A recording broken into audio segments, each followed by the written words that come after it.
WhatsApp ਤੇ message schedule ਕਰਕੇ ਭੇਜ ਸਕਦੇ ਆ। ਇਹੋ ਜੀ ਐਪ ਦੱਸਦਾ ਤੁਹਾਨੂੰ, ਅੱਜ ਤੁਹਾਨੂੰ ਦਿਖਾਵਾਂ ਕਿਹੜੀ ਐਪ ਆ।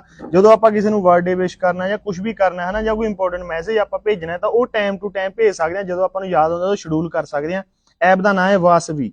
ਆ ਦੇਖੋ, ਆ ਐਪ ਦਾ ਲੋਗੋ ਹੈ, ਠੀਕ ਹੈ, WASAVI ਵਾਸਵੀ। ਇਹ ਐਪ ਨਾ ਓਪਨ ਕਰਨੀ ਹੈ, ਠੀਕ ਹੈ, ਇਸ ਤਰ੍ਹਾਂ ਖੁੱਲੂਗਾ। ਆ ਪਲੱਸ ਦੇ ਆਈਕਨ ਤੇ ਕਲਿੱਕ ਕਰਾਂਗੇ, ਇੱਥੇ ਸਾਹਮਣੇ ਆ ਜਾਏ ਨਿਊ ਟਾਸਕ, ਨਿਊ ਨੋਟ। ਇੱਥੋਂ ਤੱਕ ਕਿ ਤੁਸੀਂ ਨਿਊ ਆਪਦਾ AI ਬੋਟ ਵੀ ਬਣਾ ਸਕਦੇ ਹੋ। ਮਤਲਬ ਜਦੋਂ ਕੋਈ ਤੁਹਾਨੂੰ ਮੈਸੇਜ ਕਰੂਗਾ ਤਾਂ ਉਹਨੂੰ ਉਹਦਾ ਜਿਹੜਾ ਤੁਸੀਂ ਲਿਖਿਆ ਹੋਣਾ ਆਟੋਮੈਟਿਕ ਰਿਪਲਾਈ ਹੋ ਜੂ ਨਾਲ ਦੀ ਨਾਲ। ਮੈਸੇਜ ਸ਼ਡਿਊਲ ਹੁੰਦਾ ਇੱਥੋਂ, ਆ ਦੇਖ ਮੈਸੇਜ ਸ਼ਡਿਊਲ। ਇਸ ਤਰ੍ਹਾਂ ਕਰਕੇ ਤੁਸੀਂ ਇੱਥੇ ਨਾਮ ਭਰਨਾ, ਨੰਬਰ ਜਿਹਦਾ ਵੀ ਤੁਹਾਡਾ ਨੰਬਰ ਹੋਇਆ ਇਸ ਤਰ੍ਹਾਂ ਭਰਨਾ, ਟਾਈਮ ਸਿਲੈਕਟ ਕਰ ਦੇਣਾ ਇੱਥੋਂ, ਠੀਕ ਹੈ। ਇੱਥੇ ਕੋਈ ਵੀ ਮੈਸੇਜ ਕਰ ਦੇਣਾ, ਠੀਕ ਹੈ।